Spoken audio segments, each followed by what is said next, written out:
Before po tayo magpuri at magpasalamat sa ating Panginoon sa pamamagitan ng pagkanta, iniimbitahan po namin ang lahat na tumayo at kantahin po natin ang I Love You with the Love of the Lord. At magbatian po tayo sa bawat isa. Sing. I love you with the love of the Lord. Yes, I love you with the love of the Lord. I can see in you the glory of the Lord. Yes, I love you with the love of the Lord.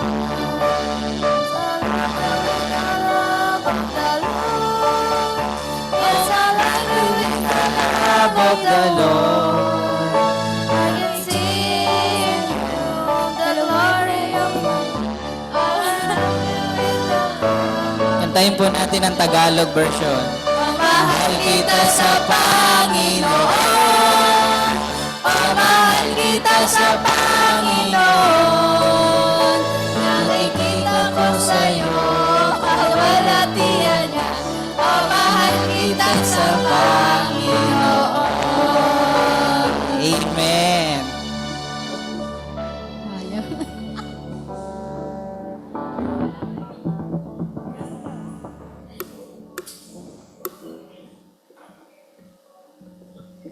And this time po, inanyayahan po namin kayo na sumama sa aming mga pag-awit para sa pagpupuri, pagbabalik ng mataas na papuri sa ating Panginoon.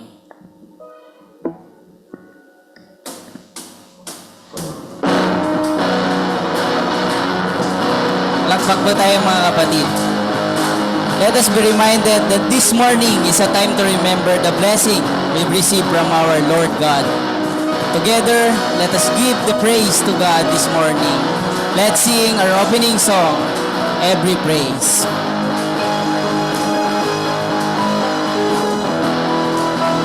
Tumayo po tayo mga kapatid.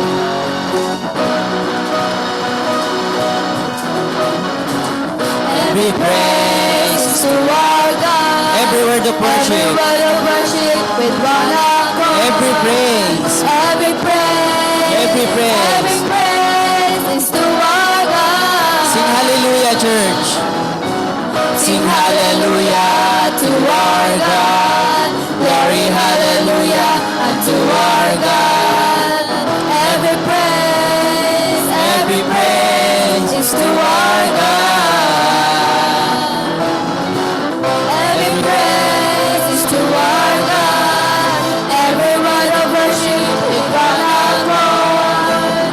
Every praise to our God. Sing hallelujah to our God. Glory hallelujah unto our God. Every praise, every praise is to our God. God my Savior, God my healer, God my healer, God my deliverer. God my deliverer. Yes, He is. Yes, He is. God my Savior, God our healer. God my healer, God my deliverer. Yes, He is. Yes, He is.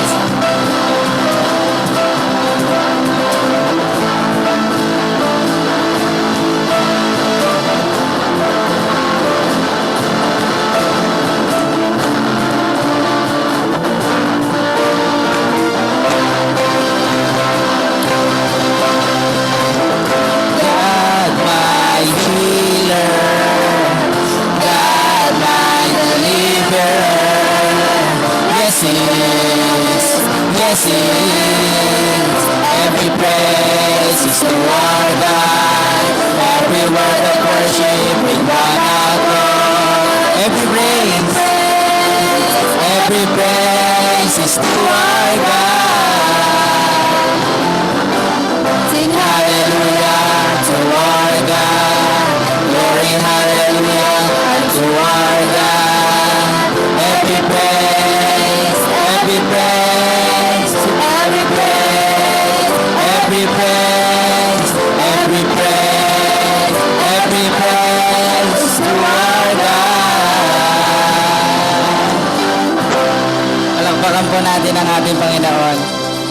Maaari na po muna kayong umupo.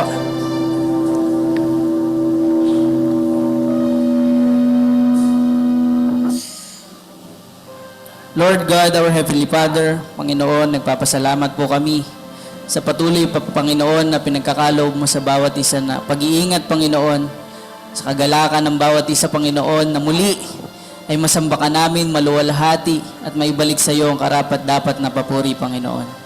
Salamat sa patuloy na pag-iingat sa amin, Panginoon, sa linggo-linggong dumaraan. Salamat sa gabay, Panginoon, at comfort sa amin sa mga kalamidad na dumaraan, Panginoon, na dinaranas ng mundo namin. Salamat, Lord, dahil patuloy na sinasamahan mo po kami sa aming mga takot, Panginoon, at pinapalitan mo po ito, Panginoon, ng tiwala at pananalig, Panginoon, na hindi ito ang mundo namin at balang araw ay makakasama ka namin, Panginoon. Patuloy mo po nawa kaming samahan sa umagang ito. Ikaw nawa ang mag-lead, Panginoon, magbigay ng guidance. Gamitin mo, Panginoon, ang magtuturo sa umagang ito. Tago mo po siya, Panginoon, sa likod ng iyong krus, Panginoon. At patuloy mo po siyang gabayan, Panginoon. Gamitin mo po siya upang iparating sa amin ang iyong mensahe sa umagang ito. Bakuran mo, Panginoon, ng iyong Santong Espiritu ang simbahan na ito, na walang makagulo, Panginoon, sa aming pagsamba. Ito lamang po ang aming samudalangin sa pangalan ni Kristo Jesus. Amen. Glory be to the Father and to the Son and to the Holy Ghost, as you was in the beginning, is now and ever shall be. World without end. Amen. Amen.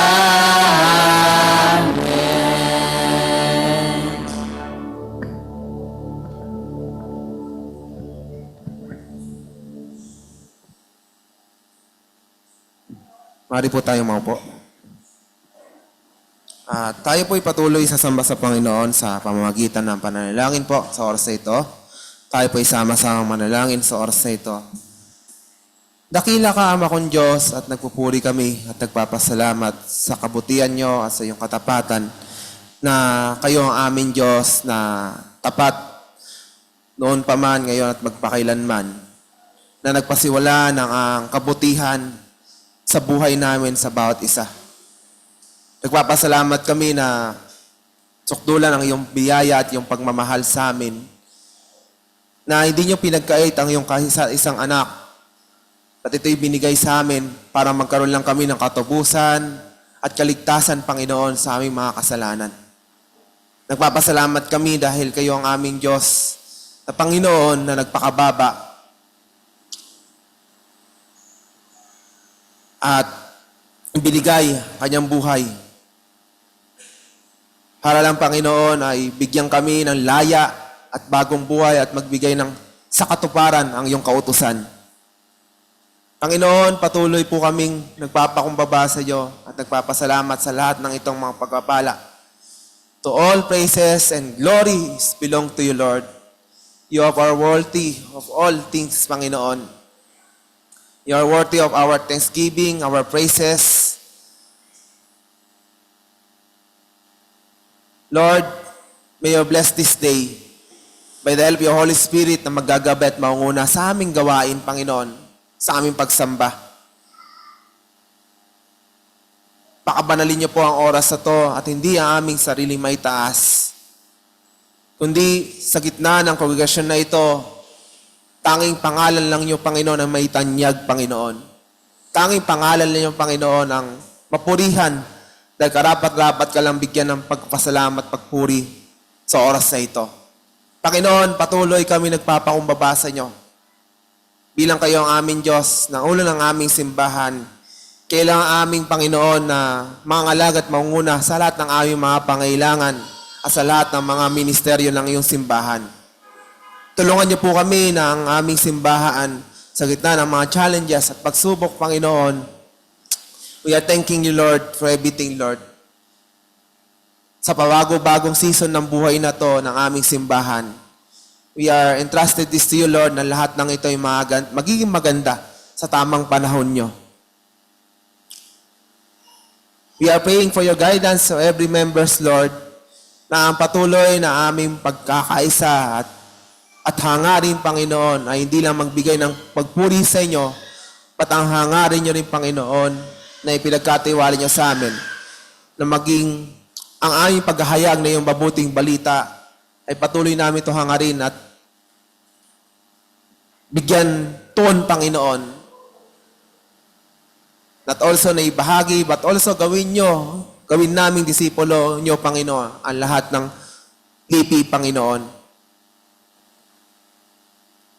Tulungan nyo kami na makagkaroon kami ng puso muli at manumbalik muli kami sa misyon, Panginoon. Patagin nyo kami at patuloy nyo palaguin at palakasin. At sa loob ng siyong simbahan, ang patuloy na pagkakaisa ng pagmamahalan, higit sa lahat sa inyo at sa aming mga kapatiran, Panginoon. We are praying for your guidance din, Panginoon, sa mga pangailangan po namin. Lalo na sa aming proyekto, sa aming building, Panginoon. Nagpapasalamat kami kung paano nyo pinovide ang lahat ng mga pangailangan namin sa aming building project. And now, Panginoon, sa panibagong proyekto namin na pagpapaayos, Panginoon, ng sahig para sa aming mezzanine. Lord, we pray for your provision. We pray din, Panginoon, ang target namin ngayon na plano ngayon is yung 15 perasong hardiplex, Panginoon, para sa Kisame, Panginoon. Tulungan nyo kami na maprovide nyo po, Lord, ang mga pangailangan namin dito sa lahat ng mga pangailangan po namin, Panginoon, para maitapos at mapaganda namin ang iyong bahay-sambahan kung saan nananamba ang iyong mga anak, O Lord. May you bless din, Panginoon, ang aking mga kapatiran na may mga karamdaman ngayon, Panginoon, na kayo ang aming Diyos na magbibigay ng kagalingan sa kanila. Di man namin sila makasama, Panginoon, sa iyong bahay-sambahan, but in spiritually, Lord, we are united and we are worshiping you, Lord. May you bless healing, Panginoon, para kay Loloy ngayon, nakasama namin yon. At ang wala niya sa puso ay matanggal na po nawa. Gamitin niyo po kanyang ininom na gamot hanggang sa kanyang mga pangailangan sa kanyang pagpapacheck up, Panginoon. Ganun din kay Ate Cecil ngayon, na mamayang hapon, Panginoon, ay siya ay magpapa-admit, Panginoon, sa PGH. Maging maayos ang mga kailangan niya, lalo na sa room na gagamitin niya, Panginoon. Maging maayos din, Panginoon, ang kanyang mga check-up. Hanggang bukas, Panginoon, ay maging maayos ang resulta nito at siya ay makapag-chemotherapy sa iyong pangunguna, Panginoon. Maging matagumpayan lahat, Panginoon, dahil kayo lang aming Diyos na may kontrol ang lahat ng bagay na to. Magpapakumbaba lang po kami sa inyo at magtitiwala. Lalo namin, Panginoon, tanging kayo Diyos lang ang aming bibigay ng kagalingan sa aming mga kapatiran. Maging matagumpay ang chemotherapy natin, Cecil, Panginoon, at gamitin niyo mga doktor, mga nurses, Panginoon, o lahat na mga gagamitin niyo sa lugar ng PGH, Panginoon, para masikaso ang chemotherapy ni Ate Cecil, Panginoon. At ganun din, sa pananambahan ng aking mga kapatiran sa misyon sa Kabuko at sa IBF. We are praying for your guidance kila Brother Dan at Pastor Gary sa pangunguna po nila. Nawa ay pagpalaan nyo kailang mga ministeryo at sa kailang mga pangailangan, Panginoon, at lalo na sa ika-10 taon ng iyong anibersaryo ng gawain sa IBF sa darating na Disyembre. We pray for your guidance and your strength sa mensahirong gagamitin nyo at makapagpuri sila, magpapasalamat sila sa inyo, Panginoon, 10 taon na katapatan, Panginoon, na hindi nyo pinabayaan ang gawain sa IBF. Tulungan niyo po ang mga pangailangan nila, lalo ni po, Lord, na pastor, na permanenteng magawa sa IBF at ganoon dito sa DASMA, Panginoon. At patuloy niyo bigyan ng kalakasan, Panginoon, ang nangunguna sa Kabuko na si Pastor Gary. Bigyan siya ng karunungan at gabay kung paano niya papangunahan ang yung tupa na pinagkatiwala niya po sa kanya sa Kabuko. At ganoon din, Panginoon, patuloy ingatan si Pastor Oji, Panginoon, sa mga desisyon na gagawin niya, Panginoon, bigyan niya siya ng karunungan at gabay sa kanyang mga ministry, Panginoon, na pinagkatiwala niya po sa kanya sa araw na ito. Pagpalaan niyo rin po nawa ang aming bansa, Panginoon. Nawa ay tulungan niyo kami sa mga pangailangan ng aming bansa na mga hanap buhay sa mga kababayan ko lakas, Panginoon, at karunungan sa aming leader, Panginoon, si Bongbong Marcos, at sa lahat ng mga gabinete niya. At patuloy na kayo po magbigay ng muling manumbalik ang pag-unlad ng aming bansa. At sa iyong kalooban ay ang problema ng pagtaas ng bilihin, Panginoon, at ng mga gasolina, Panginoon, tulungan niyo po kami. At kayo po maggabay na maging mapayapa ang lalapit na election, Panginoon, sa darating na 2025. Iluklok niyo, Panginoon, ang iyong pinili, Panginoon, na magli-leader uli sa aming bansa. At ang bawat mga batas na sinusulong ng aming bansa, Panginoon, ay patuloy ito, Lord, na umayon sa iyong kautusan, umayon sa iyong salita, Panginoon, na hindi ito ang magiging dahilan, Panginoon, para makananggap ang aming bansa ng sumpa, Panginoon. Tulungan niyo po ang bawat mananampalataya na leaders po namin na manindigan sa iyong katotohanan ng iyong mga salita. Hindi sa mga bagay na gusto ng mga tao o ng mundo, Panginoon. But ano ang iyong gusto at layunin, Panginoon, sa iyong nasyon, sa bawat bansa na nilagay niyo sa mundong to. Patuloy niyo tulungan din, Panginoon, ang Bicol, Panginoon, na makarecover, Panginoon, sa nangyaring salanta ni Bagyong Christine. At tulungan niyo patuloy magbigay ng kaaliwan, Panginoon, sa gitna ng mga pighatian ng mga kababayan ko doon, Panginoon. At bawat Kristiyano na mananampalataya, Panginoon, sa lugar ng Bicol, Panginoon. Tulungan niyo po sila makarecover muli ang lugar ng Bicol at patuloy kayo magbigay ng kalakasan po sa bawat Pilipino. Kaya Lord, pinagkakatiwala ko po sa inyo ang aming mga panalangin po namin, lalo na sa aming simbahan din, Panginoon, sa aming anibersaryo sa darating na Disyembre din, Panginoon. Tulungan niyo kami sa tamang date at patuloy kayo maggabay, Panginoon, sa lahat ng mga pangailangan namin at kundi sa speaker at sa tema din, Panginoon. Ito lang aming samot na langin sa pangalan ni Jesus. Amen and Amen.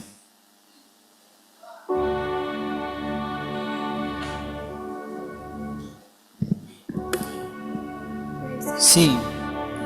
Hear our prayer, O Lord. Hear our prayer, O Lord.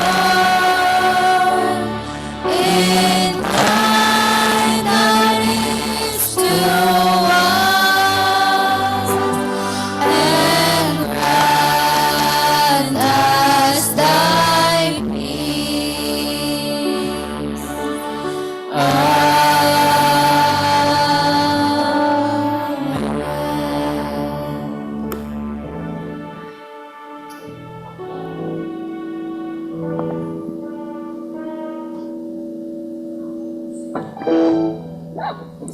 This time, patuloy po tayong umawit sa ating Panginoon. Pagpatuloy po natin ang pagbibigay papuri sa Kanyang pangalan.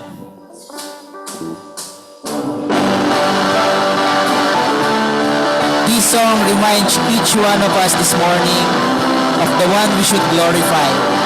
God the Father, our Savior, Redeemer, Restorer, Rebuilder, and Rewarder. Let us sing our second song, Only a God Like You.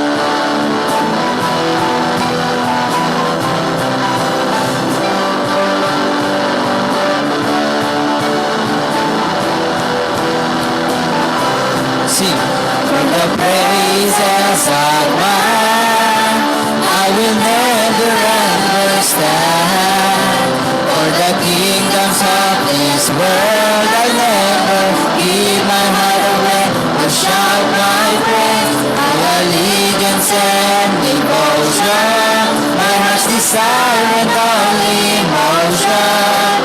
Go to serve the man who died upon that tree. Sing, only a God like you. Only a God like you would be worthy of my praise and all my hope and faith. Only a King of all kings. Do I bow my knee and sing, give my everything to only my Maker, my Father, my Savior, Redeemer, Restorer, Rebuilder, Rewarder. To only a God like you do I give my praise.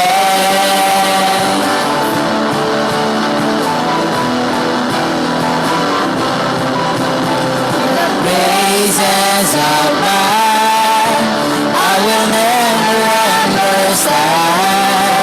For the kingdoms of this world I never give my heart away. I shout my praise, my allegiance silent only motion. Great is the man who died upon that tree. Only a God like you will be worthy of my praise and all my hope and faith. The glory of King of all kings, you are harmony and sing. You know everything.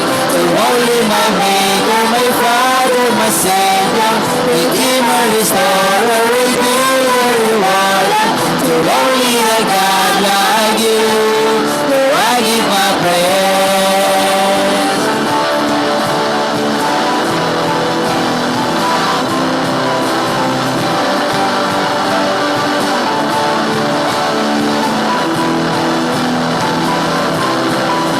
Only a God like you. Only a God like you. Only a God like you. Only a God like you. Only a God like you. Only a God like you. To only my Maker, my Father, my Savior, Redeemer, Restorer, Rebuilder, Rewarder. To only a God like you. I give my praise.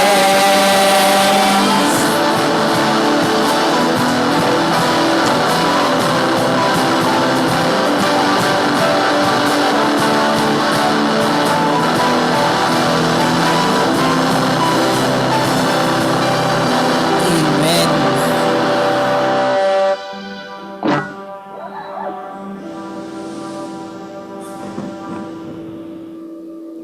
And sulitin na po natin ang umagang ito.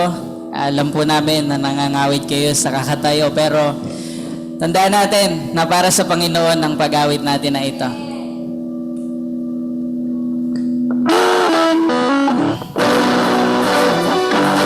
Let us continue to magnify the name of the Lord and exalt His name forever. Let us sing our last song, Psalm 34. Sumabay po tayo mga kapatid. I sought the Lord, and He answered me, and delivered me from every fear. Those who look at Him are radiant. They'll never be ashamed. They'll never be ashamed. You'll never be ashamed. This poor man cried, and the Lord heard me and saved me from Saving from my enemies. The Son of God the Son of God. surrounds His saints. Surround His saints. He will deliver them. Deliver them. Yes, He will deliver He them. will deliver them. Magnify the Lord with me. Oh, exalt His name. Together glorify the Lord with me. Oh, exalt His name.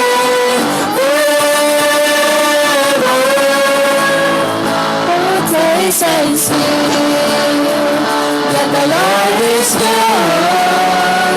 Oh, blessed is He Who hides in me. Oh, fear the Lord. Oh, what you say. He'll give you everything. He'll give you everything. He'll give you everything.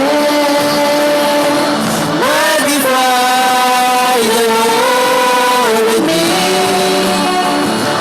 Come exalt His name. Together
give you everything.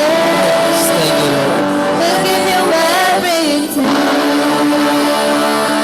Maraming salamat, Ama naming Diyos, sa patuloy na pagbibigay mo sa amin ng masarap na mensahe sa pamamagitan ng kantang ito, Panginoon.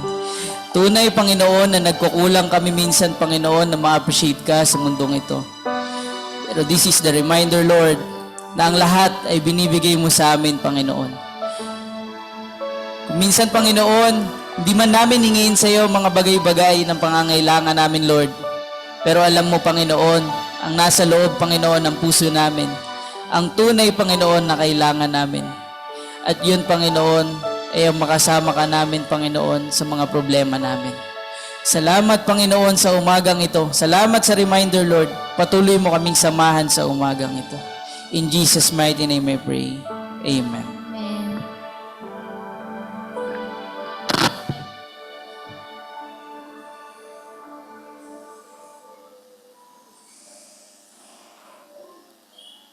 Please remain standing for the reading of Scripture.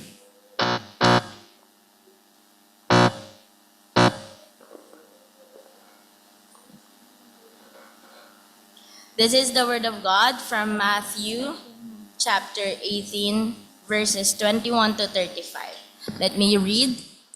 Then Peter came to him and said, Lord, how often shall my brother sin against me, and I forgive him? Up to 7 times? Jesus said to him, I do not say to you up to 7 times, but up to 70 times 7. Therefore, the kingdom of heaven is like a certain king who wanted to settle accounts with his servants. And when he had begun to settle accounts, one was brought to him who owed him 10,000 talents. But as he was not able to pay, his master commanded that he be sold with his wife and children and all that he had, and that payment be made. The servant therefore fell down before him, saying, Master, have patience with me, and I will pay you all. Then the master of that servant was moved with compassion, released him, and forgave him the debt. But that servant went out and found one of his fellow servants who owed him 100 denarii. And he laid hands on him and took him by the throat, saying, Pay me what you owe. So his fellow servant fell down at his feet and begged him, saying, Have patience with me, and I will pay you all. And he would not, but went and threw him into prison till he should pay the debt. So when his fellow servants saw what he had done, they were very grieved, and came and told their master all that he had been done. Then his master, after he had called him, said to him, You wicked servant, I forgave you all the debt because you begged me. Should you not also have had compassion on your fellow servant, just as I had pity on you? And his master was angry and delivered him to the torturers until he should pay all that was due to him. Verse 35, So my heavenly Father also will do to you if each of you, from his heart, does not forgive his brother his trespasses. Praise the Lord for the reading of the scripture. You may now take your seats.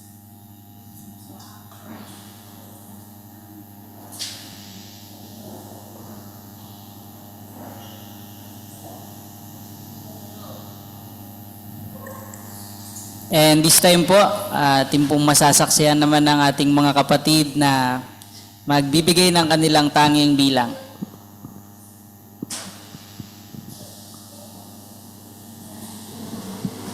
Hello? Sa mapagpalang umaga po sa ating lahat.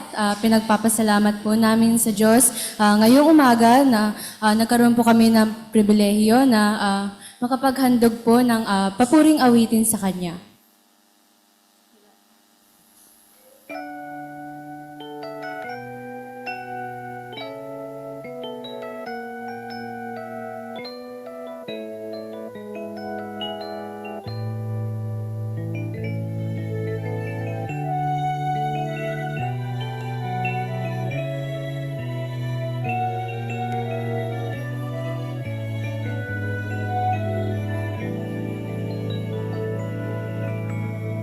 faithful than the sun.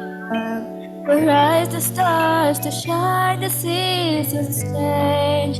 You are, you are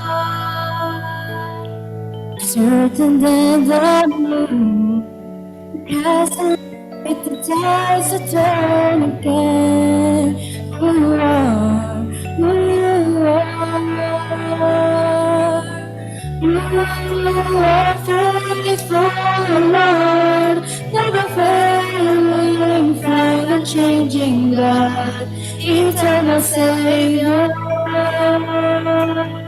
You are faithful, Lord, never wavering, God, unending source, ageless creator. You are faithful, Lord.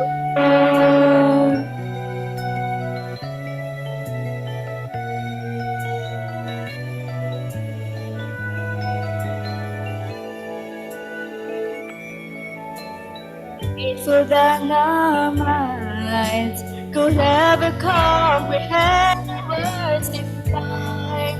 You are, and then the thing, even when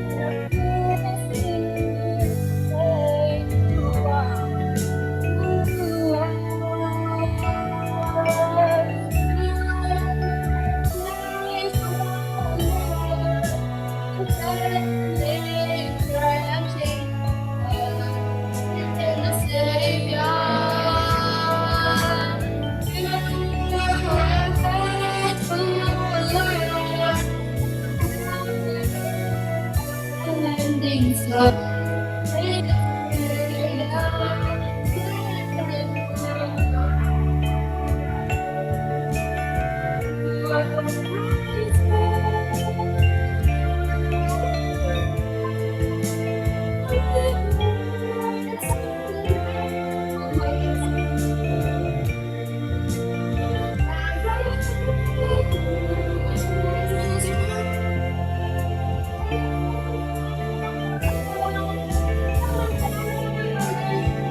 And this time, nagpapasalamat tayo sa Panginoon. How great, how faithful to us, our God, sa mga nagtanging bilang sa Panginoon. And this time, God has given us a privilege muli na nagpadala ang Panginoon ng mga gawa sa atin. And we thank God na muli natin siya makakasama sa oras ito. As He share the Word of God this morning, gamit po ang ating pastor na si Pastor Daniel Makapudpod.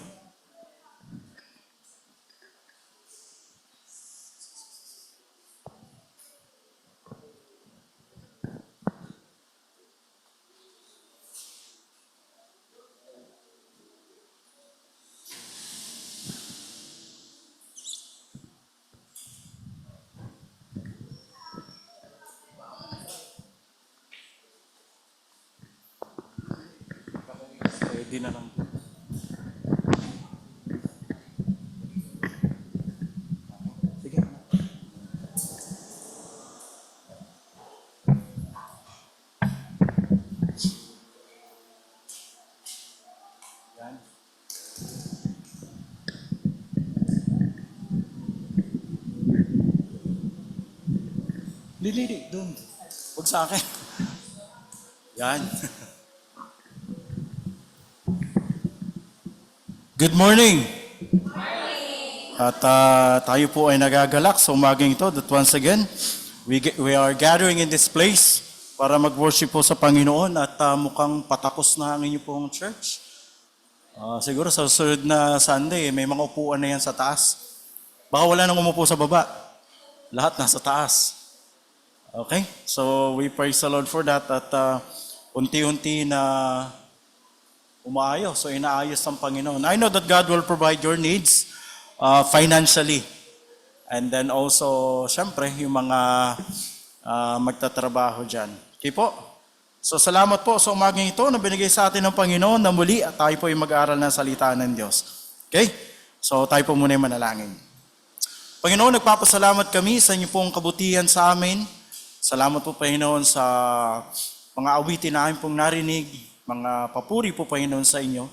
At salamat din sa umagang ito that we could open your word and study your word. Give us a heart that will accept your word po Panginoon. No matter what, Panginoon, that we accept it with open heart and open mind po Panginoon. Pagpalain niyo po ang iyong po salita, ang iyong po banal na Espiritu, ang siyang gumawa po Panginoon sa amin sa umagang ito. Ito po aking dalangin sa pangalan ni Jesus. Amen. Nung nagtanong ako kay Pastor kung ano ang theme, ay medyo silent siya. Nung tinanong ko si Brother Ira kung ano ang Sunday school niya, about family, right? About family. At nung sinend niya sa akin yung YouTube ba yun? Yung YouTube na about yung sa Sunday school si Pastor Oji. So sabi ko about family. Kasi actually hindi ko alam kung ano ipipreach ko kasi wala akong idea sa ano. So nung sinabi sa akin at pumasok sa isip ko about family. Okay? So ano pong pinakamahalagang sangkap sa isang relasyon, mapaasawa man yan, mapapamilya man yan, mapa-church man yan, that keep the family united. So ano po ang yung sangkap, yung ingredients that holding a family or holding a marriage together or keeping a family united? So yun po yung titingnan natin sa umaga pong ito. It's about the key to maintaining family unity. Okay? So ang pinakamahalagang sangkap that causes relationship para masustain ito o para humaba ito at tumagal is yung salita na kung saan tinatawag po nating forgiveness. Forgiveness. Without forgiveness in marriage and in family and inside the church, it will destroy every relationship without forgiveness. Di ba ba? Ang simbahan pagka walang pagpapatawaran sa bawat isa, ang simbahan ay it will be destroyed. Ang pamilya pagka walang pagpapatawaran, it will be destroyed. Ang mag-asawa pagka walang pagpapatawaran, it will be destroyed.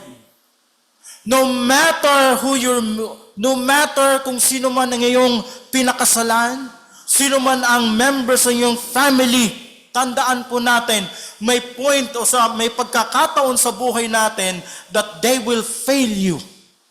Meron po pagkakataon. They will offend you. They were going to misunderstand you or misinterpret the things that you do. At meron din point sa ating buhay that your husband, your wife, your family, you will offend them. Diba? Ilang beses nyo na-offend ang asawa nyo? Ilang beses nyo nang na-offend ang members of your family? Ilang beses nang na-offend ang fellow brothers and sisters in the Lord?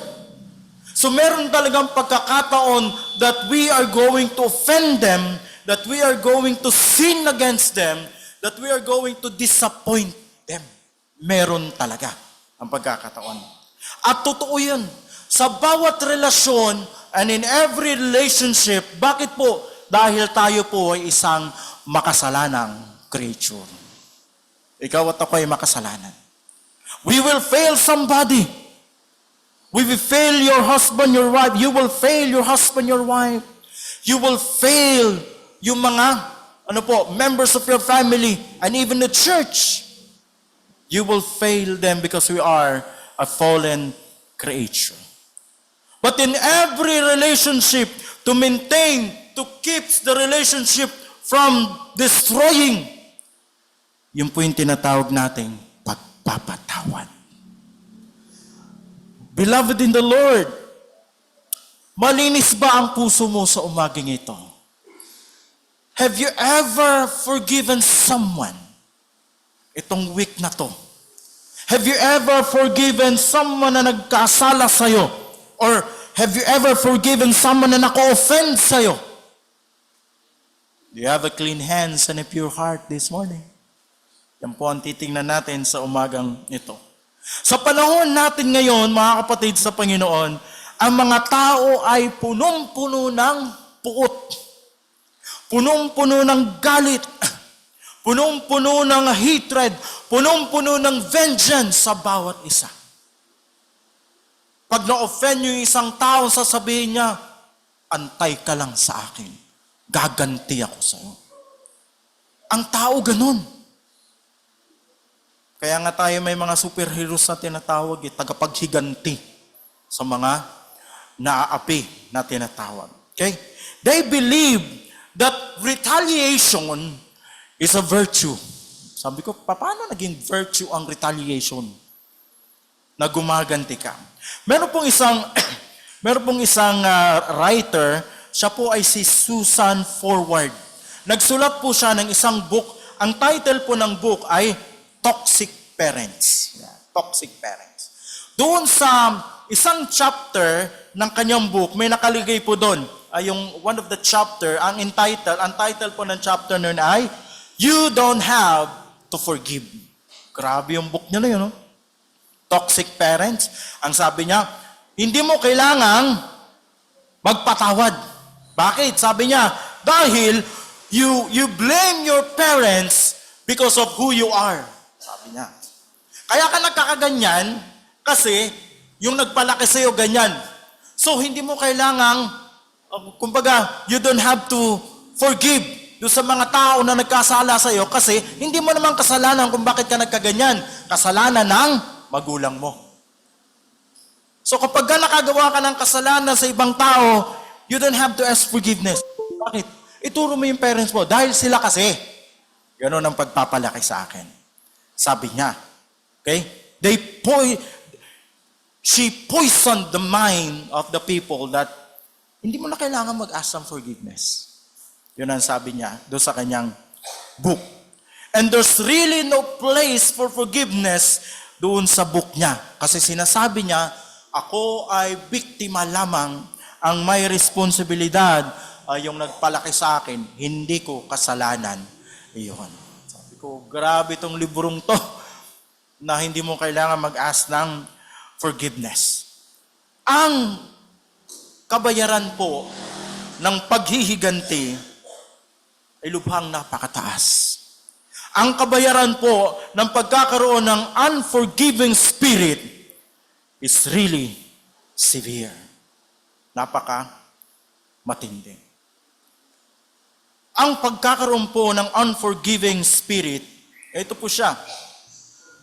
Ang hindi nagpapatawad ay nakukulong sa mga tao sa kanyang nakaraan.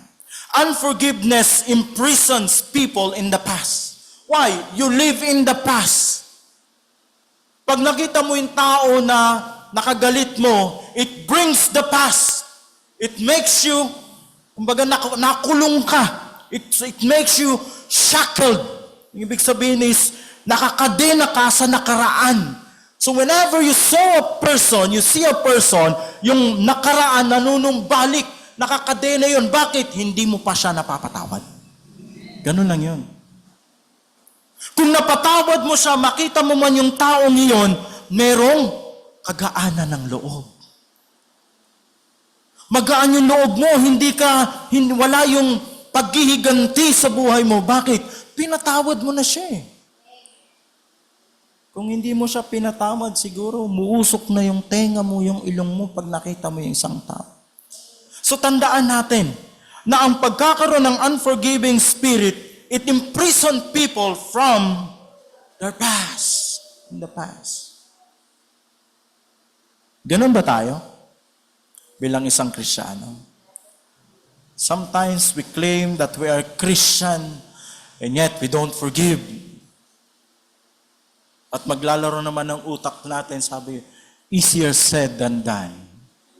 Sabihin nyo na naman, tao lang ako. Tao ka nga lang, kaya magpatawad ka. Okay? Hindi lang po yun, unforgiveness imprisoned people in the past, kundi unforgiveness inevitably produced deep bitterness. Sabi no, hindi na hatred, bitterness. Pag bitterness, puot, nag-ugat na talaga, nagbunga na ito ng malalim na pait sa'yo. Kaya konting banggit lang ng pangalan, nag-iiba na yung attitude mo. Bakit? Nag-ugat na yung galit, yung puot sa buhay mo. Sabi nga dito, the book of Hebrews calls it the root of bitterness. And bitterness deep down, it's like a disease. It infects our heart, our attitude, and our mind. Naranasan mo ng maging, alam mo yung kasabihan na ngayon? Huwag kang bitter. Huwag kang bitter. Pagka bitter ka, ibig sabihin, wala kang unforgiving spirit. Wala kang, hindi ka marunong magpatawad sa tao na nako-offend sa'yo. Huwag kang bitter. Nakakadena tayo sa nakaraan at nakakadena tayo dun sa mga nangyari sa nakaraan na hindi tayo nagpapatawad. Ang banal na kasulatan po ay nagbabanggit patungkol po sa forgiveness. And there are some, sabi dito, ito daw ay gaya ng isang susi. It opens the door and let the prisoner walk free. Yan daw po yung forgiveness. Susi siya at para siyang nakakulong tapos sinusian mo, nagbukas yung door at lumabas yung prisoner. Ganun daw ang forgiveness. Bakit? Sinusian yung sarili mo na nakakulong dyan, yung galit, at nung sinusian mo, lumabas at nagpatawad ka. Yan. Pangalawa, sabi dito, to forgive is to write a large letter across a debt. Ano yun? Nagsulat ka ng wala ka ng utang, wala ka ng utang, wala kang utang sa akin. Yan. Nothing owned. And the Bible says that to forgive is to pound a gravel in the courtroom and declare, you are not guilty. You are not guilty. So mga kapatid sa Panginoon, tayo bilang isang mananampalataya, walang relasyon na mananatili pagka ang isang tao hindi marunong magpatawad. Lahat ang relasyon mananatili yan, matatag, kung ang bawat isa ay marunong magpatawad. Marunong ba tayo magpatawad, mga kapatid sa Panginoon? Meron ka ba nakagalit dito sa loob ng church? Meron ka ba nakatampuhan dito? Meron ka ba nakatampuhan sa members of your family? Meron ka ba nakatampuhan ng ganito? I remember, sabi nung isang nag-share sa akin, sabi niya, Pastor, galit ako sa kapatid ko. At ang sabi ko sa kapatid ko, kahit mamatay ka, babaunin mo yung galit ko. Hindi nga siya pumunta sa libing, sa lamay ng kanyang kapatid. Bakit galit na galit siya? Hanggang sa libingan, ando doon pa rin yung galit niya. And yet, she calls herself Christian. Wow! Anong klaseng Kristiyano yun? Maybe she hasn't encountered the Lord Jesus Christ. Because the Lord Jesus Christ, He forgives our sin. He forgives our sin. Unang-una po, natitingnan natin sa umaging ito, is ang pagpapatawad or forgiveness is the most godlike act a person can do. So sa Tagalog, ang pagpapatawad ay ang pinakamakadiyos na pagkilos na magagawa mo bilang isang tao. Bakit? Ano bang ginawa ng ating Diyos sa atin? Pinatawad ka sa kabila ng gabundok nating kasalanan, right? Walang nakita ang Diyos sa atin para mahalin tayo ng Diyos. But because we are His creation, when we ask forgiveness sa Kanya, when we bend our knees and repent sa ating mga kasalanan, anong ginagawa ng Diyos? He forgives us immediately without asking question, without saying na, okay, patatawarin kita, pero dapat mong gawin to. Walang ganun. Wala pong ganun. An act of God. God is a God who forgives. Never more like Him. When you forgive, when we forgive someone who has offended you verbally, it means you are doing yung ginagawa ng Diyos na siya rin ay nagpapatawad. Sabi nga po, it is a statement, it is yung paghahayag doon sa taong undeserved, unearned love that affirms to the offender na hindi na ako galit sa'yo. When we forgive someone, it is a declaration to this undeserved, to this sabi natin, unearned ng pag-ibig mo at sasabihin mo sa kanya, hindi na ako galit sa'yo. Napakagaan ng pakiramdam. Naranasan niyo na pong nagpatawad? Ano ang pakiramdam? Napakagaan ng pakiramdam. Parang ang nasa cloud 9. Dahil pinatawad ka na. Pero si Tito, huwag mo nang ulitin yun, ha? Baka naman same sin. Baka kahinatnan yan mamaya. Mamaya titingnan natin kung ano mga kahinatnan yan. Okay?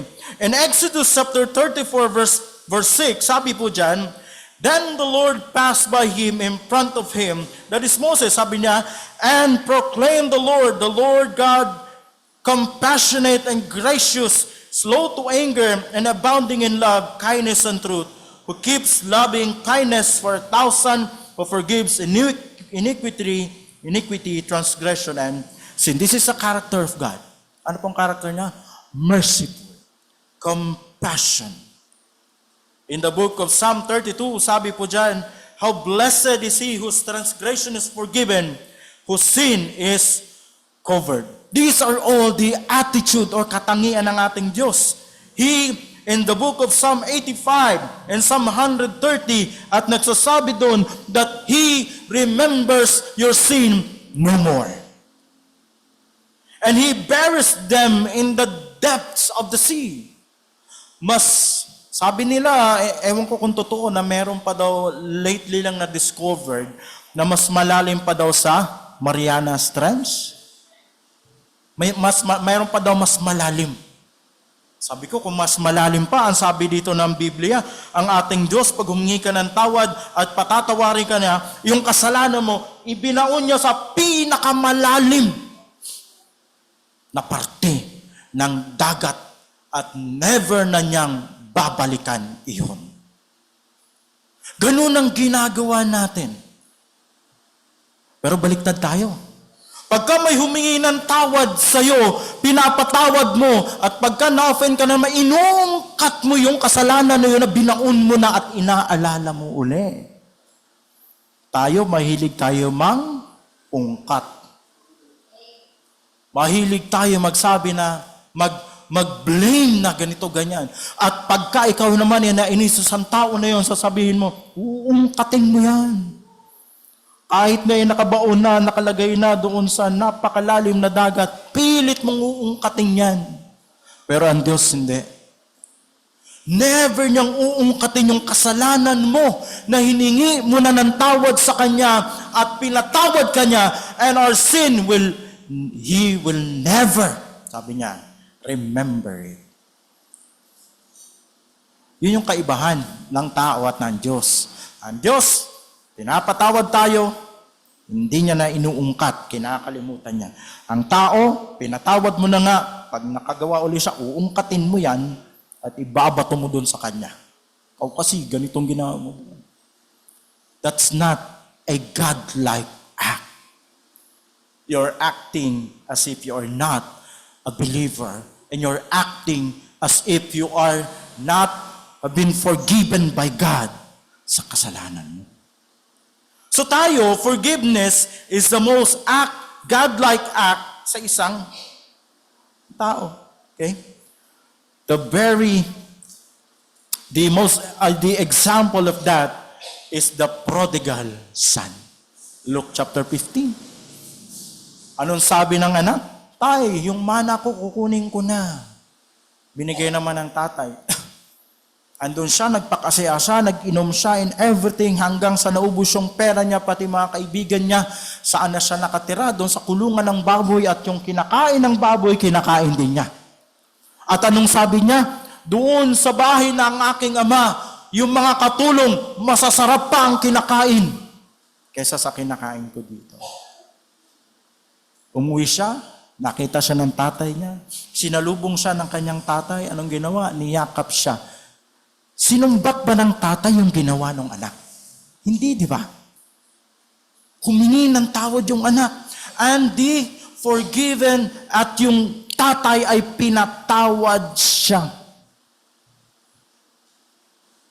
Hindi niya sinumbatan na, ikaw kasi, gantong ginawa mo eh.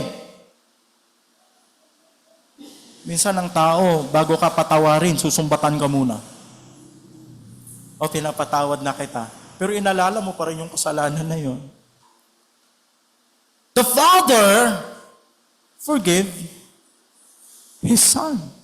And He remember His sin no more. Wala na. Niyakap niya, dinamitan niya, nilagay niya yung ring. Ni-restore niya kung saan siya dati posisyon niya. So it is a God-like. When Jesus was on the cross, ano sabi niya? Father, forgive them, for they know not what they are doing. Nung si Stephen ay binabato, ano sabi niya? Father, lay not this sin to their charge. Habang binabato siya, andon si Saul, nakatingin, na tumatawa. At ano sabi ni Stephen? Panginoon, lay not this sin to their charge. Yung ginawa nilang kasalanan sa akin dito, huwag mo i-charge sa kanila. Grabe, no? And Apostle Paul, ang sabi niya, cloth of those who stoned Stephen to death, and as they are both now, sabi niya, saints in heaven.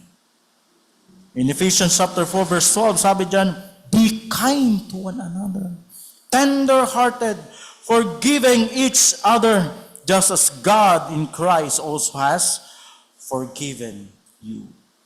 Who are you not to forgive? When our Heavenly Father, when we repent on our sin, immediately He forgive us. Who are we not to forgive? Mas mataas ka ba sa Diyos? Mas makapangyarihan ka ba sa Diyos? Ikaw ba ay judge? So whenever we forgive someone, ginagawa natin yung ginagawa din ng Diyos na nagpatawad sa ating pong mga kasalanan. Okay? And then the second, it is not murder only which is forbidden by the sixth commandment. Ano yung pang-anim na commandment? Naku, wala nakakaalam. Ano yung pang-anim na commandment? Wala pang-anim na commandment. Patay tayo dyan, wala nakakaalam. What was the sixth commandment? You shall not murder. Yun yung pang-anim na commandment. Huwag kayong papatay. Yan. Pero, ang nakapaloob doon ay hindi lang yung, huwag kang papatay, or thou shalt not kill. Look at your Bibles in the book of Matthew chapter 5. Tingnan niyo po, para maintindihan natin, na hindi lang murder ang tinutukoy po dito, or physical murder. Matthew chapter 5 verses 21 to 22.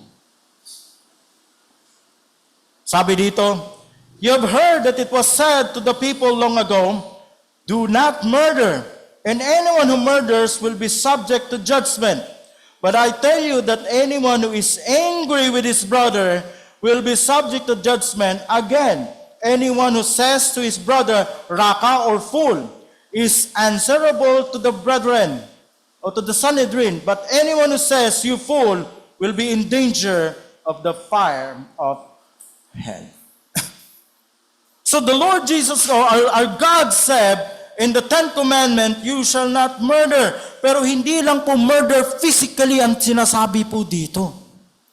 Whoever will say to his brother, "Raka," or "fool," is committing a murder already. Grabe, no? Sa isip lang, nagkakasala tayo ng pagpatay. Nasabihin mo lang sa kapatid mo sa Panginoon, sa kapatid mo in the flesh, sa ibang tao, that you fool, you are committing murder in your heart. Ilang beses ka na nakakommit ng murder dito? Nasabihan mo yung kapatid mo sa Panginoon, mamatay ka na sana. That is murder. Ilang beses mo nang nasabi ito sa kapatid mo sa Panginoon. Paglabas mo dyan, sana masagasaan ka. Sana magkasakit ka. Ilang beses na. Although we are not committing physical murder, but we are committing murder in our mind. At magkapareho lang po yan that you shall not kill. Yung bigat nun is same. Mantang yung buhay pa lang siya, pinapatay mo na isang tao. In other words, the point na sinasabi po dito says na ang Panginoon sabi niya, don't kill, but it implied in the motive. Yung mga nagpapatayan ngayon, saan ba nag-ugat yun? Minsan sa galit, di ba? Pagka nagiinuman, nagkakaroon ng hindi magandang pag-uunawaan. Galit. Minsan may mga pinapatay dahil sa galit. I remember yung isang news na napanood ko dati, yung anak, pinatay niya yung nanay niya sa sobrang galit. Pinutol-putol niya yung katawan. Dahil nagalit siya. Alam niyo bakit siya nagalit? Hindi lang siya binigyan ng pera. Tumaas yung dugo niya. So whenever we say raka, those people, yung raka po is you are cursing someone. When we curse someone and we call him raka, we are committing murder. Sabi po dyan, ang equivalent po ng salitang raka is fool, or wrath, or malice, or cursing someone. Hindi dapat iyon ang mamutawi sa bibig natin. So hindi lang murder ang forbidden sa 6th commandment. Ano pa? Anger, wrath, malice, an evil intent. All bitterness are included in the 6th commandment, that thou shalt not kill. Thou shalt not kill. 1 John chapter 3 verse 15. Tingnan po natin. Or dyan, para malina natin. 1 John 3, 15. Whoever hates his brother is a what? And you know that no murderer has eternal life abiding in him. How many times did you murder your brother? Hates. Hindi nga physical eh. Verbal. Murder.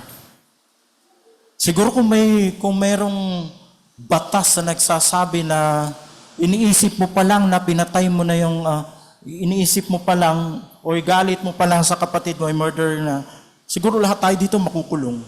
Pati ako. Di ba? Kaso walang kulungan ng galit eh. Wala. Walang kulungan. Kaya sometimes we should zip our mouth para doon. Okay? So sabi po dito, doon po sa ikalawa, is it's not murder only which is forbidden by the sixth commandment. Ano pa? Yung malice, wrath, hindi lang po yung physical, kundi hates, galit. Galit po. Okay? And then the third is, those that whoever has offended you has offended God greater. Wow.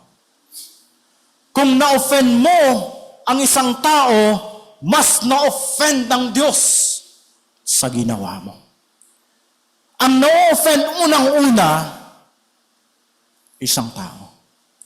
When you say to your partner, when you say to that partner at sabihin mo, ayoko na, I'm out of this marriage, I cannot take it anymore. Bahala ka na sa buhay mo. Mag-aasabalutan ka, you're offending God first. Rather than you offend your wife or your husband. Sa mga mag-asawa na nandito, ilang beses yun ang naisip yun? Iniiwanan ninyong asawa dahil pagod na kayo. Ilang beses yung naisip nyo na, ano ba naman to si nanay? Bungangera. Makalayas nga. Ano ba naman to si tatay? Lagi akong pinupuna. Lagi akong pinapagalitan. Wala na akong nagawang mali. Mag-aasabalutan ka. Remember, ang unang na-offend, hindi sila. Ang Diyos mismo.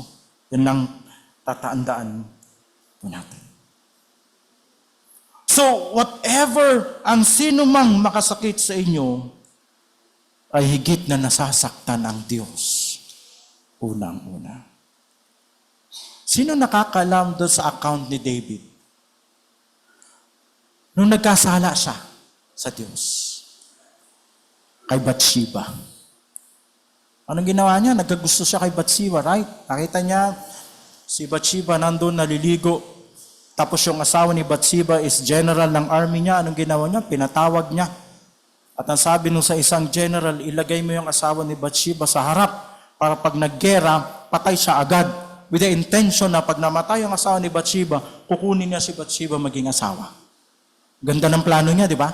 Namatay yung asawa ni Bathsheba. Kinuha niya si Bathsheba at naging asawa niya. At yung kanilang firstborn son, namatay. Iyon. At ang sumunod na nun ay si Solomon. Yung naging anak. So, pero si David, kakaiba. Nung nagkasala si David, sabi niya, Lord, nagkasala ako sa iyo. Forgive me. And Psalm 41 verse 4, ang sabi niya, Lord, heal my soul, for I have sinned against you.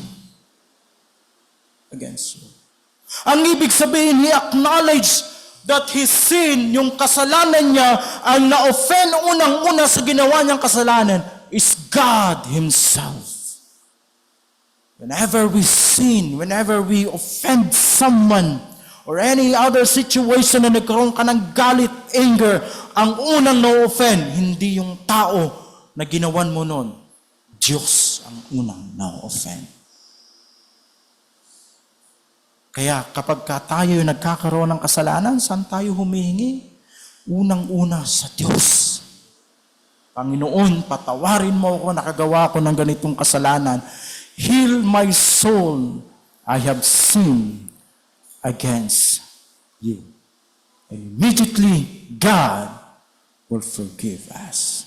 God will forgive us. Pangapat, it is only reasonable that those forgiven the greater sins forgive the lesser one.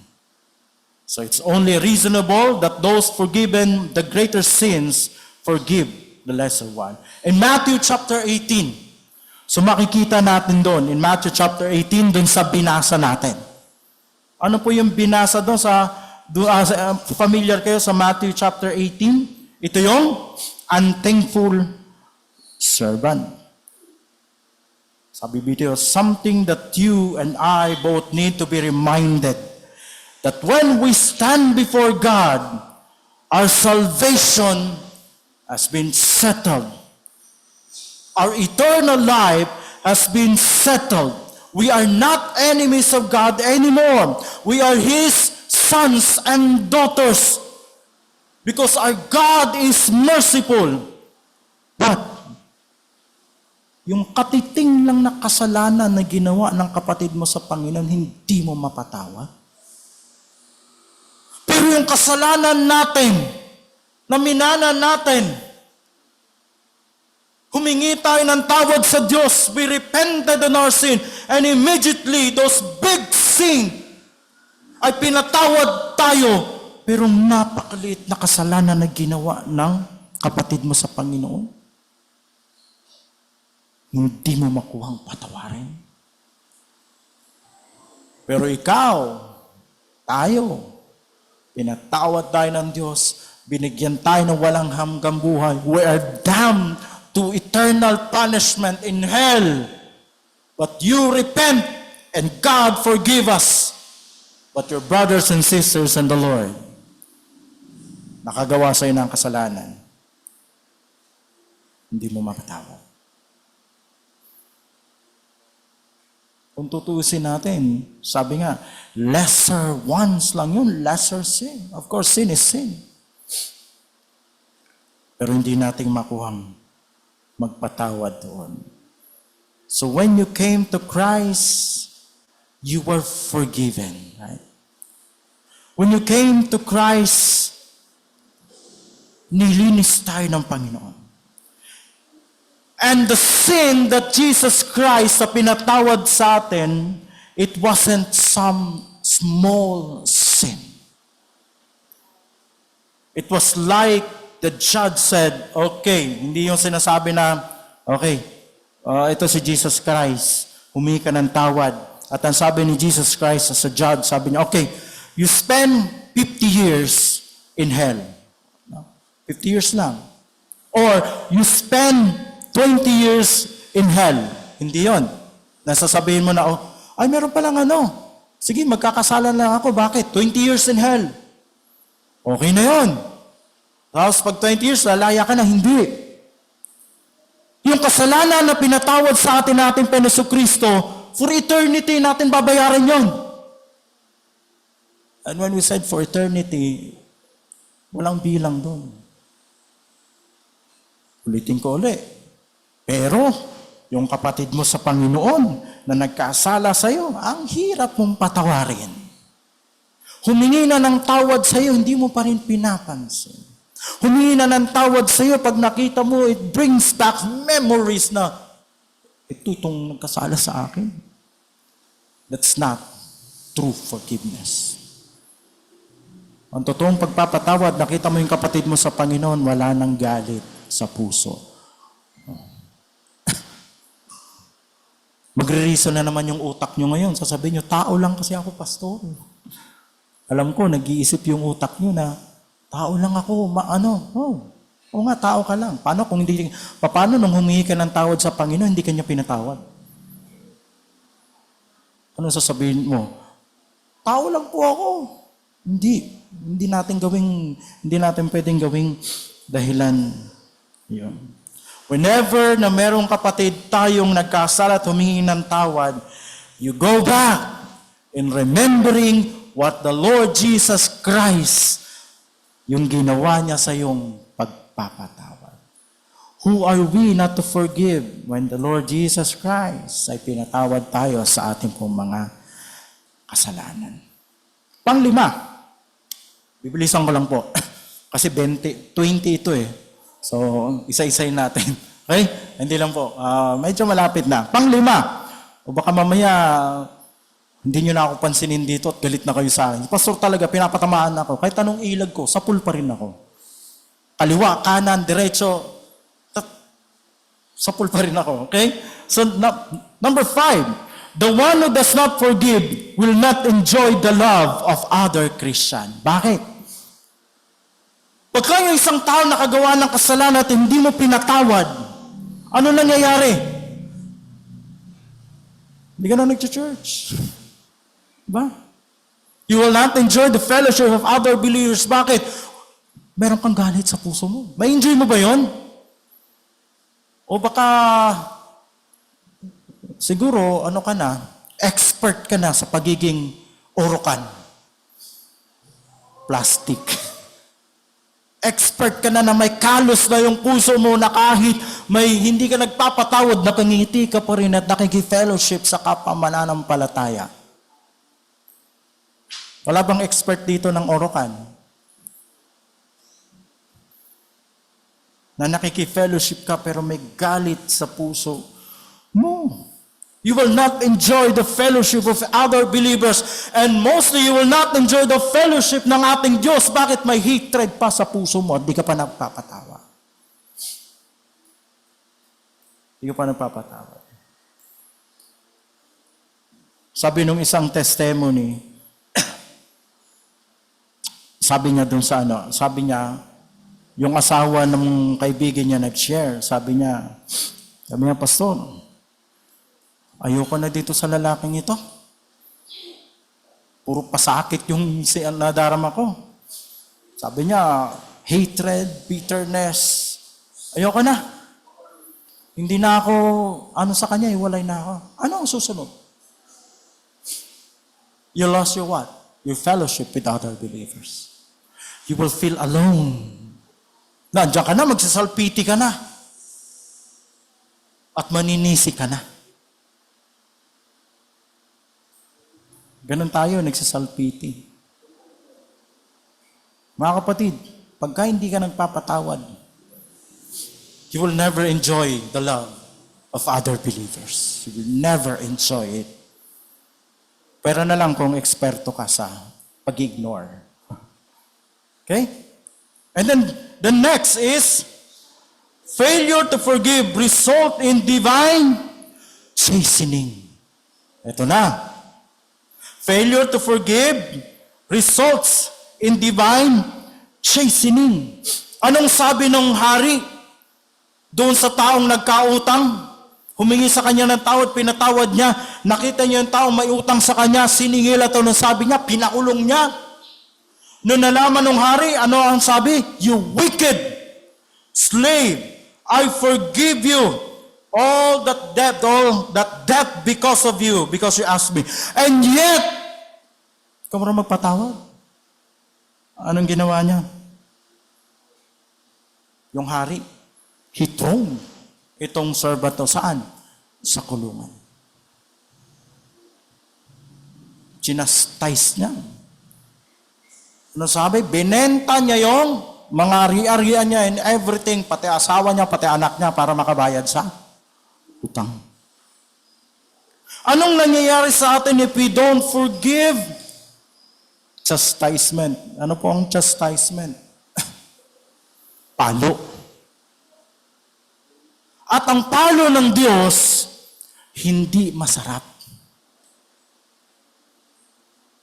Maaring wala kang peace of mind ngayon.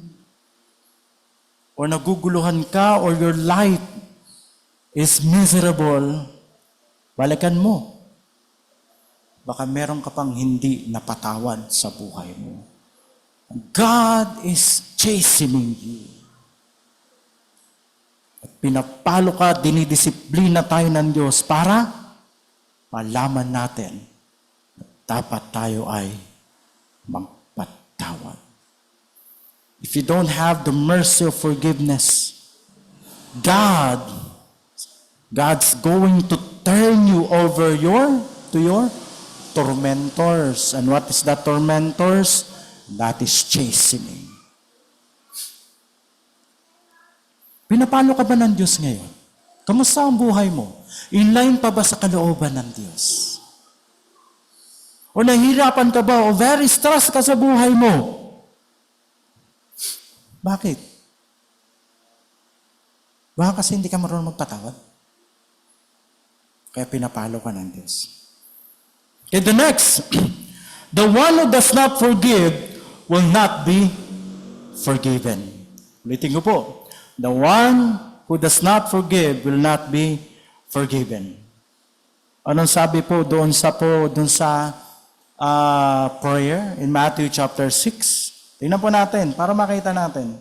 Matthew chapter 6 verse 12.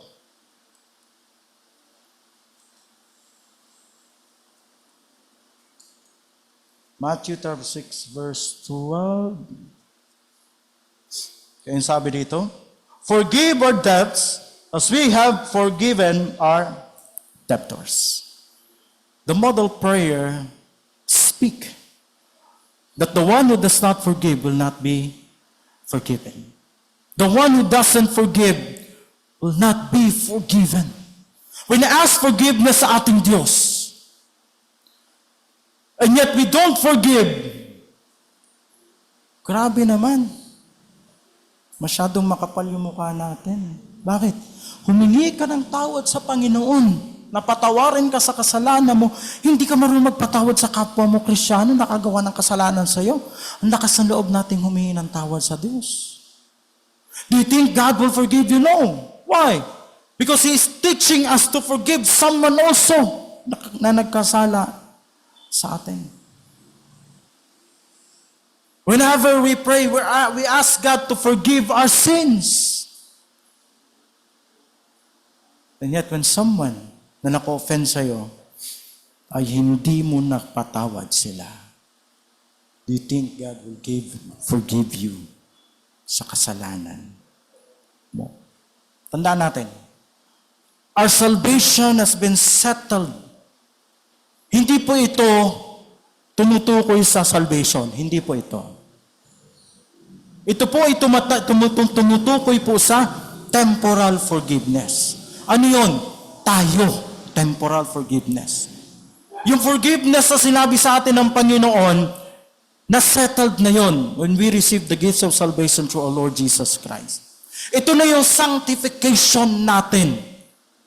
Yung pakikitungo natin, yung ugali natin bilang isang mananampalataya.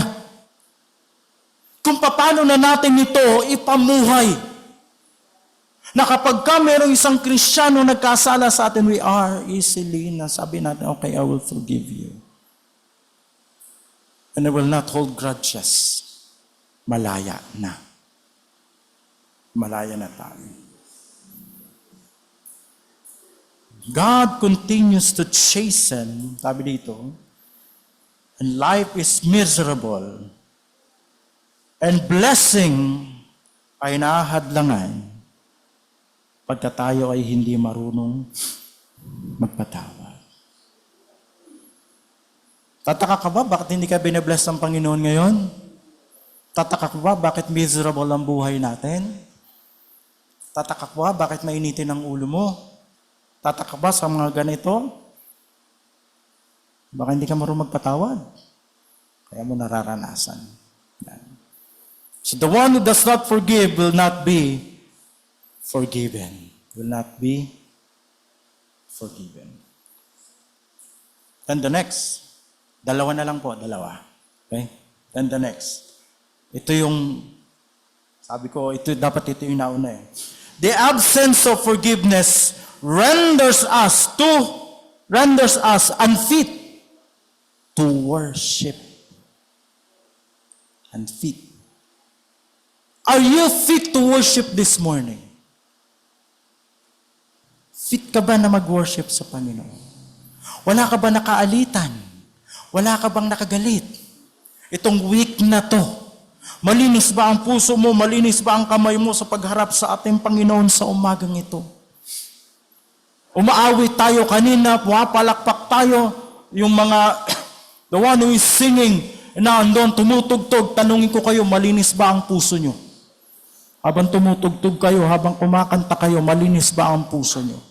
Wala ka ba nakaalitan? Why? Kapag ka tayo ay hindi marunong magpatawad and then we go to church and worship our God, we are unfit to worship. Bakit? May nakagalit ka eh. Tingnan niyo po. Sa Matthew chapter 5. Matthew chapter 5. Verses 23 and 24.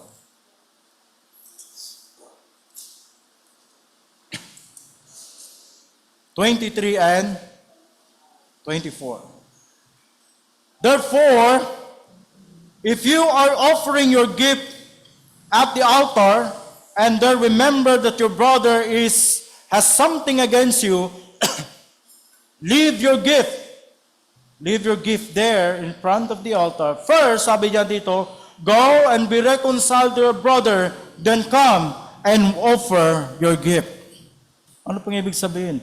Kung may nakagalit ka, nandito ka sa loob ng church, nag-worship ka sa Panginoon, naisip mo pala na meron ka nakagalit at kailangan mong nung naisip mo na meron kang kagalit, ang sabi dyan, stop! Leave! You go back to the person. You go to that person at ang sabi, makipag-ayos ka. At pagkatapos mo makipag-ayos, then you go back to church and worship God. Tanong ko po ulit.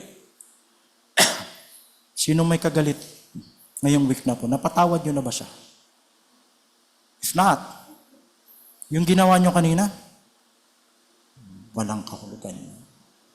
Yung pag-awit nyo, pagtayo natin kanina, sumasamba tayo sa Diyos. Tapos meron ka palang hindi napatawad o nakagalit.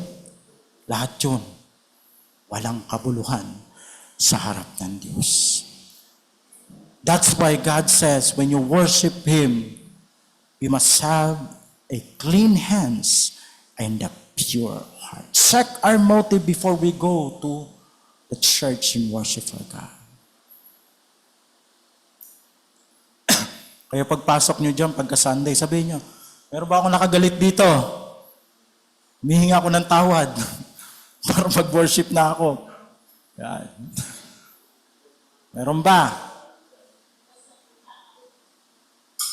Bakit? Sa tingin natin, tatanggapin ng Diyos yung pag-awitan natin? No, He will not do that. Humingi ka muna ng tawad, makipag-ayos ka muna, and then bumalik ka dito. Okay? Then the next, at mabilis lang po itong dalawang ito. Not to forgive is to usurp the authority of God. Ano yung ibig sabihin? Para bang kinukuha mo yung otoridad ng Diyos na maging judge? Na ikaw na mismo ang maghuhusga at sasabihin mo, Lord, ang bagal mo naman gumawa, ako na lang ang huhusga sa kanya. At magre-revenge. Para bang kinuha mo yung otoridad na ang Diyos ang ating judge at ikaw na maghusga. Sabi dyan, di ba? Vengeance is mine, says the Lord. Baliktad sa kanya. Vengeance is mine, says the Lord. Imbis na ang Diyos ang maggumanti, ikaw ang gugaganti. Yung authority kinuha mo sa Diyos. Imbis na ang Diyos na ang may authority na maghusga, ikaw na ang naghuhusga. Ikaw na ang hahatol sa taong iyon. Okay? Then the last is offenses against you are your trials. Ano pong ibig sabihin nito? Yung mga trials na nararanasan natin, what was the purpose of that? Kung titingnan natin iyon sa perspective, in a positive way, na yung mga trials na nararanasan natin, ano po ang purpose niyan? 1 Peter chapter 5 verse 10. Sabi po dyan, the sufferings that we encountered, the trials that we encountered is for us, for the Lord to make you what? Perfect. Lahat yun may dahilan. Kaya anumang pagsubok na naranasan mo ngayon, dapat magkaroon ka ng puso na nagpapatawad. At yung pagsubok na yun ay gagamitin ng Diyos para ikaw ay maging patatag sa pananampalataya natin sa Diyos. Maging matatag. Pag nagpatawad ka, dinidevelop yung attitude mo, isang attitude ng pagiging tunay na Kristiyano na ginagawa ng Diyos, ayan po ang pagpapatawad. Mga kapatid sa Panginoon, what keeps a relationship going? What keeps a relationship na maging strong? A key in maintaining the relationship is a word, forgiveness. Sabi mo sa katabi mo, pinapatawad kita. Kahit wala kang nag-iisip ka. wala ka pang ginagawa, pinapatawad na kita. I hope and I pray na tayo bilang isang Kristiyano, huwag tayong magtanim ng galit sa kapwa natin.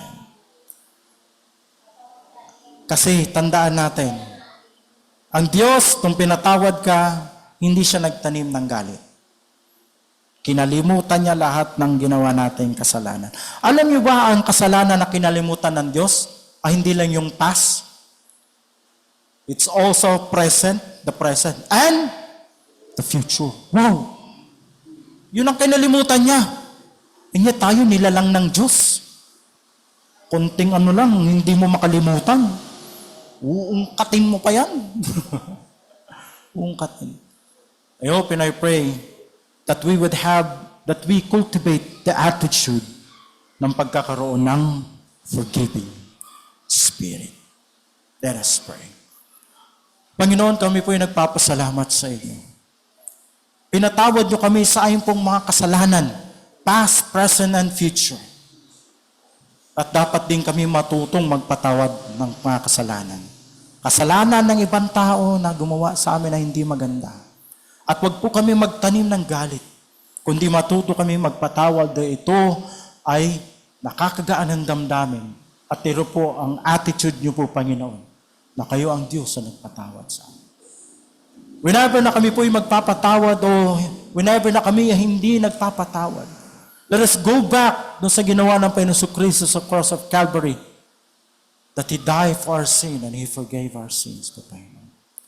Salamat o Diyos sa marami. Pagpalain niyo po ang bawat isa. Ito po ang aking dalangin sa pangalan ni Jesus. Amen at amen. God bless us all.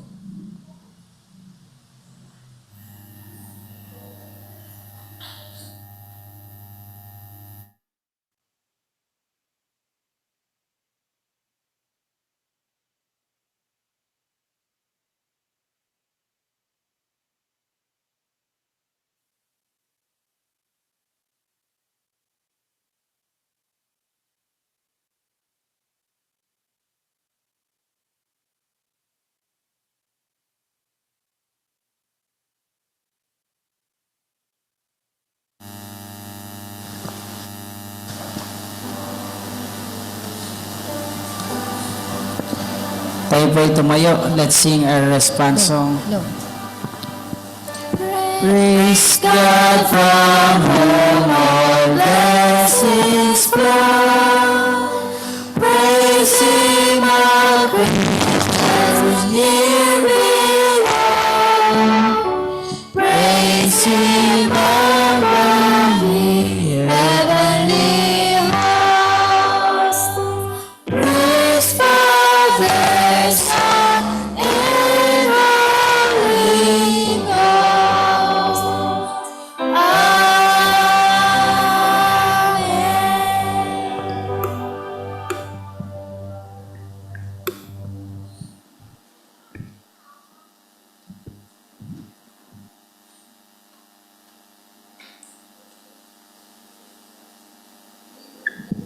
Please remain standing for the reading of the scripture. This is from Malachi chapter 3, verses 8 to 10. Verse 8, Will a man rob God? Yet you have robbed me.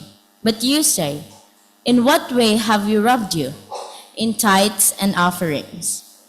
You are cursed with a curse, for you have robbed me, even this whole nation. Bring all the tithes into the storehouse, that there may be food in my house. And try me now in this, says the Lord of hosts, if I will not open for you the windows of heaven and pour out for you such blessing that there will not be room enough to receive it.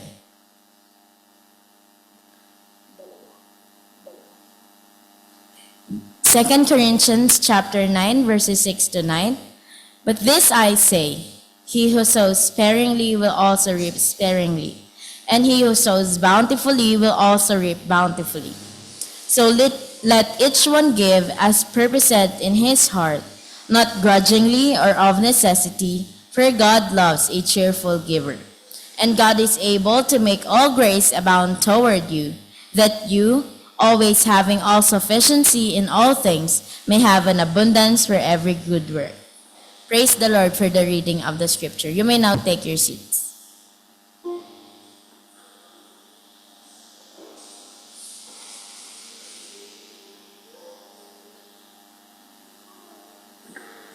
Tayo po'y manalangin. Salamat po at napakadakina niyo, Ama kong Diyos, sa lahat ng iyong pinagkakaloob. Salamat na hindi kayo nagkulang sa buong sa linggo at naging sapat kayo sa lahat ng aming mga pangailangan. At purihin ka sa lahat ng iyong mga pinagkatiwala niyo sa amin, Panginoon. At nawa ay makiratnan niyo po kami bawat isa nagtatapat sa inyo na binabalik ang aming mga ikapo at inahandong ang lahat ng aming mga salapi na pinagkatiwala niyo sa amin at ganoon din ang aming mission faith promise, Panginoon, na patuloy yung gagamitin ito sa ikatatagnyag ng iyong gawain sa lupang ito. Pagpalaan niyo ang aming pagbibigayan at sa tulong ng Banal na Espiritu ay pususan niyo kami nakagalakan at pagkatapat sa inyo. Sa pangalan ni Jesus, Amen. Amen.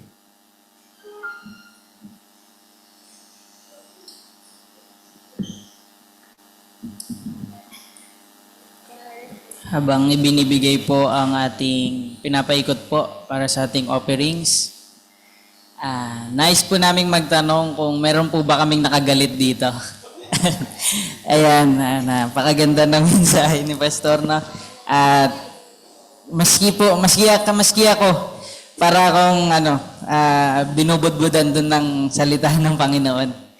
Kaya ating samantalahin ang umagang ito at tayo ay umawit sa ating Panginoon. Patuloy po kayong sumama sa amin.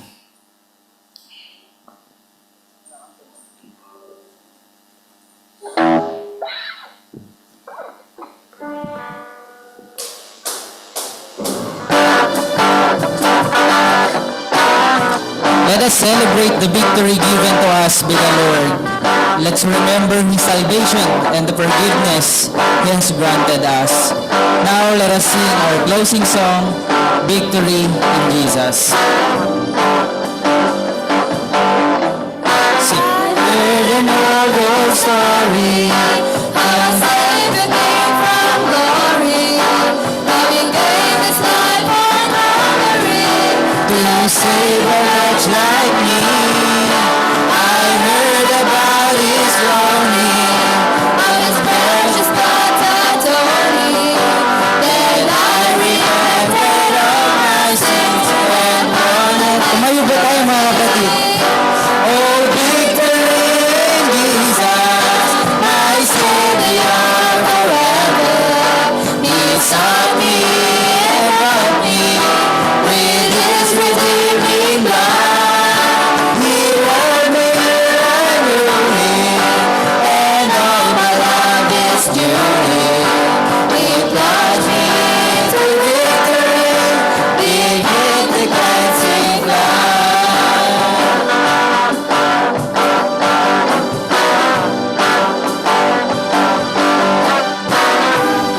The blood is healing, of His cleansing power revealing. Having made the lame to walk again, and caused the blind to see. And then He cried, "Dear Jesus, come and heal my broken spirit." And somehow this task came and brought to me the victory. Oh, victory in Jesus, my Savior forever. He sought me and bought me with His redeeming blood.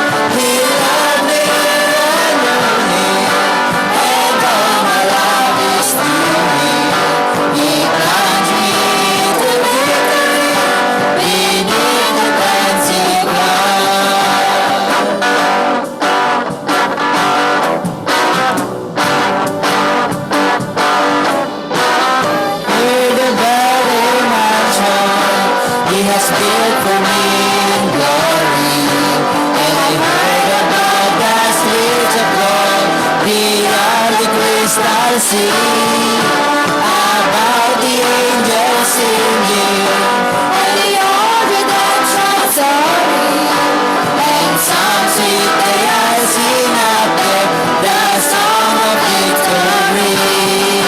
Oh, victory in Jesus, my Savior forever. He sought me and bought me with His redeeming love. He loved me, I knew Him, and all my love is to Him. He plunged me to victory, He made the dancing cloud. Plunged me to victory, He made the dancing cloud.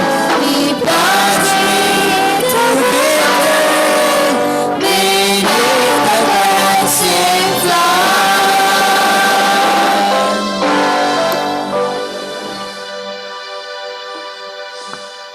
Let's pray. Panginoon naming Diyos, Panginoon, pinupuri ka namin at pinasasalamatan. Salamat, Panginoon, sa napakagandang mensahe na pinagkaloob mo sa bawat isa sa amin, Lord. Tunay nga, Panginoon, na napapanahon po ang mga mensaheng ito sa bawat isa sa amin. Lahat kami, Lord, ay guilty kami sa mga mensaheng ito, Panginoon. Salamat sa reminder, Lord. At nawa, patuloy mo po kaming gabayan, Panginoon, hanggang sa matupad po namin, Panginoon, ang iyong kautusan na magpatawad sa mundong ito. Patuloy mo po kami, Panginoon, na ingatan sa aming pansamantalang pag-uwi, Panginoon. Ikaw ang siyang magbalik sa amin sa iyong banal na gawain. Patuloy mo rin, Panginoon, i-remind, Panginoon, ang mga kapatiran namin, Panginoon, na hindi nakasamba, Panginoon, sa umagang ito.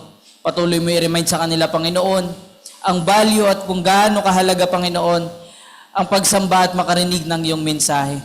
Ito lamang, Panginoon, ang aming samot dalangin sa pangalan ni Kristo Jesus, namin dakilang tagapagligtas. Amen. Amen. And now to Him is able to keep you from stumbling and to present you flawless before the presence of His glory with exceeding joy. To God our Savior, who alone is wise, be glory and majesty, dominion and power, both now and forever. Amen and amen. Sing. God has not given us the spirit of fear, but has given us the strength to obey. With power and sound mind, we love the unfailing God. Oh, be not ashamed of His name. May the Lord find us faithful. May His word be our banner and arm. May the Lord find us faithful. Every day going